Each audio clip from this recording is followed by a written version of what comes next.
Hallo und willkommen bei Einfach Japanisch. Ich nehme mal an, ihr habt das Video geöffnet, weil ihr eine neue Sprache lernen wollt, und zwar Japanisch. Eine neue Sprache zu lernen ist auf jeden Fall eine große Herausforderung.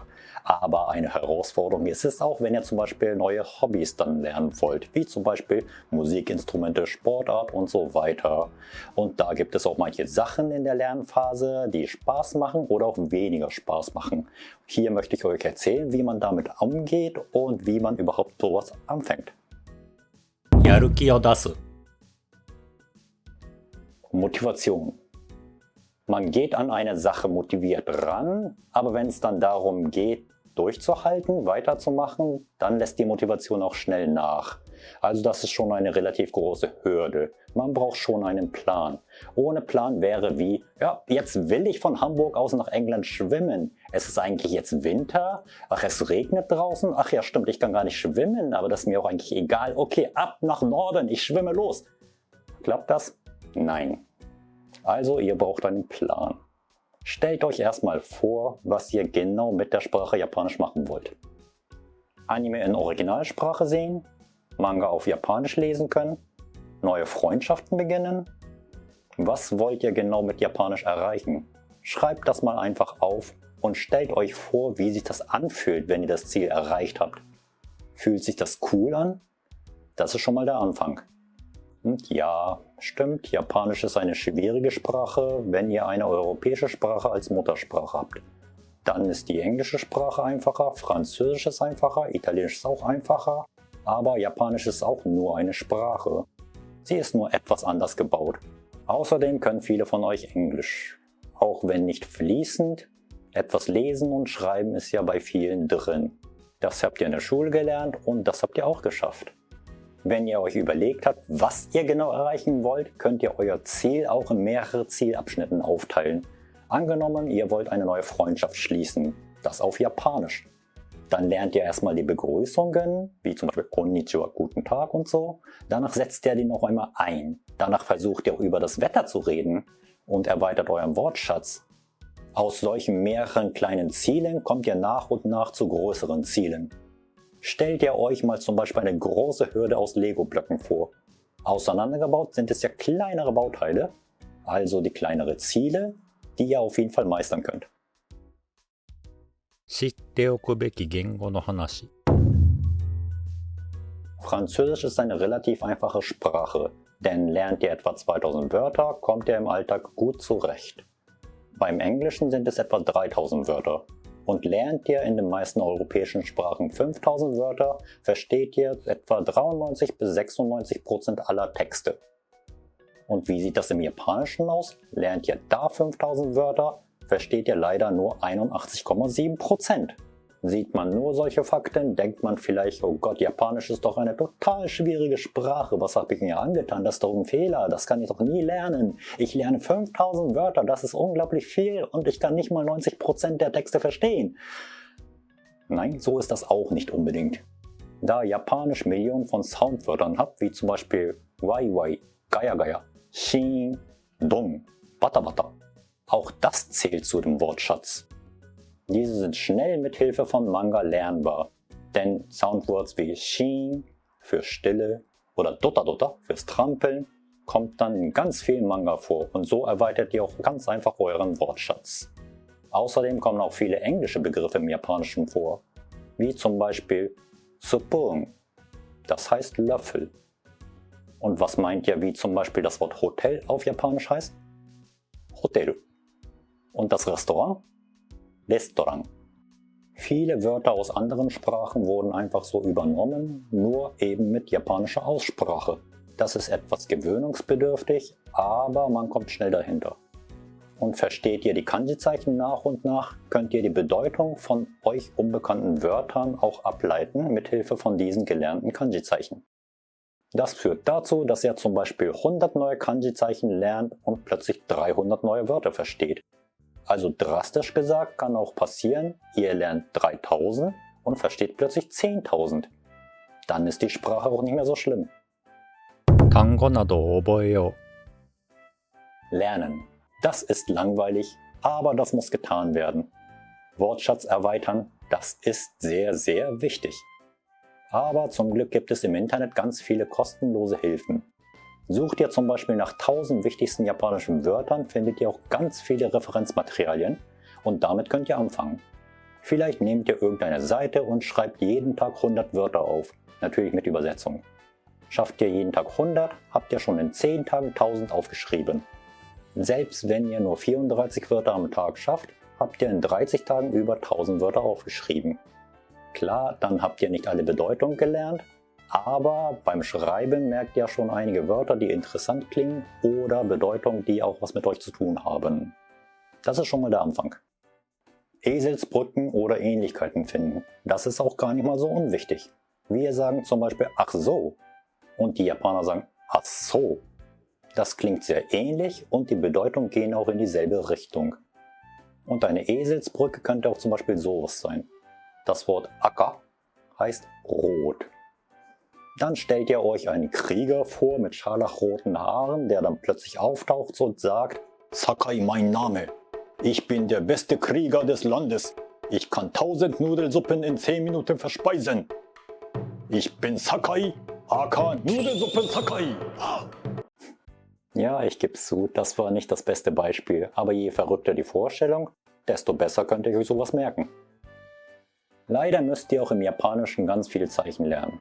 Etwa 2000 sind nötig, um eine Zeitung vernünftig lesen zu können. Leider helfen da auch nur wiederholte Übungen. Aber versteht ihr mehr Kanji, habt ihr auch Bauteile von neueren Wörtern, was ihr noch nicht kennt, sprich ihr erweitert automatisch euren Wortschatz. Bei Vokabeln und Zeichen heißt es wiederholen, wiederholen, wiederholen. Aber nicht blind alles durchjagen. Benutzt verschiedene Hilfen wie Anki oder Kanji-Apps auf dem Smartphone, dann habt ihr sie quasi immer parat. Etwas, was ihr nicht konntet oder vergessen habt, wiederholt ihr am besten am nächsten Tag. Das, was ihr behalten habt, wiederholt ihr am besten noch eine Woche später. Es ist wissenschaftlich bewiesen, dass man etwas richtig gut behalten kann, wenn man etwas 4-mal wiederholt. Ihr wiederholt zum 3. Mal 2 Wochen später und zum allerletzten Mal noch weitere 4 Wochen danach. Aber es ist natürlich schwierig, wenn man ganz viele Vokabeln und Zeichen hat, so oft und alles durchzujagen. Daher setzt ihr dann Prioritäten. Was schwierig ist, kommt häufiger vor. Einfach. 日常に組み込もう。 Es ist auch eine große Hilfe, eure Umgebung zu beschriften. Nutzt Post-it und schreibt die japanischen Namen auf von den Sachen, die ihr seht. Pflanze, Shokubutsu. Trinkflasche, Suito. Tisch, Tsukue. Tastatur, Keyboard. Und so weiter. Versucht an die japanischen Begriffe zu denken, wenn ihr diese Gegenstände seht. Natürlich könnt ihr auch den Namen laut sagen.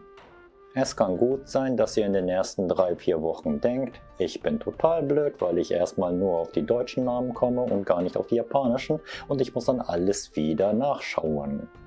Und das passiert dann nicht nur 1-2 Mal, sondern 6, 7, 8 Mal und so weiter. Das nervt einem, kann ich verstehen, das kenne ich auch von einer anderen Sprache. Aber etwa nach 3-4 Wochen kommt der Durchbruch und irgendwann kommt plötzlich der japanische Begriff zuerst raus. Übrigens, es ist völlig normal, dass man alles vergisst.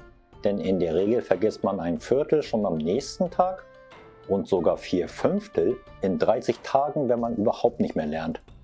Also es ist eine große Hilfe, wenn man etwas im Alltag hat, das euch begleitet. 言語学習に日本へ飛ぼう。 Man sagt, es ist das Beste, wenn man die Sprache vor Ort lernt. Ja und nein. Angenommen, ihr fliegt nach Japan mit null Wissen, könnte der Kulturschock stärker sein, als ihr euch vorgestellt habt. Wenn ihr zum Beispiel für ein Jahr in Japan bleiben wollt, könnte es passieren, dass ihr die ersten 4 bis 6 Wochen damit beschäftigt seid, euer Leben in den Griff zu bekommen. Da habt ihr auch überhaupt keinen Freiraum mental gesehen für eine neue Sprache. Hat man keinen Ansprechpartner vor Ort, fühlt ihr euch einsam und es kann dazu führen, dass ihr tagtäglich mit euren Freunden aus dem Heimatland sprecht und nicht die Sprache benutzt, die ihr eigentlich lernen wolltet. Das kann bei einigen funktionieren, muss aber nicht, denn das ist ein Sprung ins kalte Wasser. Ich kenne einige, die das geschafft haben, aber auch einige Japanologen, die 3 bis 12 Monate in Japan waren, aber noch immer Schwierigkeiten mit der Sprache haben, aus genannten Gründen. Probiert erstmal eine kostengünstigere und praktischere Methode aus. Findet einen Tandempartnerin auf Homepages wie erstenachhilfe.de, Facebook-Gruppen oder App wie HelloTalk. Das wäre der erste Schritt, den ich euch empfehlen würde. 初めてのやりとりと考え方。 Wo und wie auch immer, wenn ihr eine neue Sprache lernt, benutzt sie einfach. Und eine wichtige Tatsache, die ihr vorab wissen müsstet, ist, dass kaum jemand eine Sprache richtig spricht. Wenn ihr dann redet, könntet ihr vielleicht denken, oh Gott, ich kann die Sprache ja noch gar nicht. Ich meine Grammatik ist katastrophal, meine Aussprache ist grottenschlecht. Das kann ich doch niemandem zumuten. Das darf niemand hören, also rede ich nicht. Das wäre ganz schlimm. Vergiss diese Einstellung, schmeiß diese Einstellung aus dem Fenster. Angenommen, jemand spricht euch auf der Straße an und fragt, Entschuldigung, Bahnhof ist wo? Denkt ihr dann zuerst, Gott spricht er schlecht Deutsch? Der kann ja gar nicht. Oder, okay, er möchte zum Bahnhof, ich kann ihm helfen. Wahrscheinlich das Letztere, oder? Andersherum genauso. Niemand brandmarkt euch als Sprachloser. Niemand denkt, dass ihr schlecht seid. Niemand verlangt von euch, dass ihr so sprecht wie ein Muttersprachler. Und auch in Japan gibt es viele, die kein richtiges Japanisch sprechen. Sie machen ganz viel Fehler im Alltag und benutzen etliche umgangssprachliche Wörter. Grammatik ist zwar wichtig, aber sie hat nicht die höchste Prio. Wichtig ist, dass man sich verständigen kann. Setzt irgendwas ein, was ihr könnt oder was ihr gelernt habt. Immer öfter und dann kommen die Wörter schon schneller raus. Wichtig ist das gegenseitige Zuwerfen der Wörter, die Kommunikation. Wichtig ist, dass man sich verständigen kann. Notfalls mit Händen und Füßen oder wie auch immer. Habt ihr das Treffen mit eurem Tandempartnerin überlebt? Konntet ihr euch dann etwas unterhalten? Habt ihr einen kleinen Levelaufstieg erreicht? Niemand ist dabei gestorben und ihr habt etwas Großartiges erreicht. Nämlich auf Japanisch kommuniziert. Coolio. Und beim nächsten Mal könnt ihr vielleicht im japanischen Restaurant bei japanischsprachigen MitarbeiterInnen etwas auf Japanisch bestellen. Oder nach dem Essen sagen, Oishikatta desu, das war lecker. その他のヒント。 Ansonsten hilft es auch, japanische Serien in der Sprache zu sehen, die ihr versteht. Danach in der Originalsprache mit Untertiteln. Bei vielen Browsern gibt es Plugins und auf YouTube die Möglichkeit, um die Abspielgeschwindigkeit zu verändern. Fangt erstmal ruhig langsam an und erhöht die Geschwindigkeit später. Gibt es Phrasen oder Sätze, die besonders häufig vorkommen, sprecht ihr sie einfach nach, unabhängig davon, ob ihr sie versteht oder nicht. Wenn ihr Games mögt, könnt ihr auch die Games auf Japanisch spielen. Das lassen viele Konsolen oder Spiele mittlerweile zu. Letztens habe ich dann Ghost of Tsushima gespielt und das ist fantastisch lokalisiert in allen Sprachen. Vielleicht mache ich auch dazu später mal ein Video, mal sehen. Wichtig ist, einfach machen und durchsetzen. Beim Lernen oder überhaupt beim Starten kommt oft das Prokrastinationsbiest an.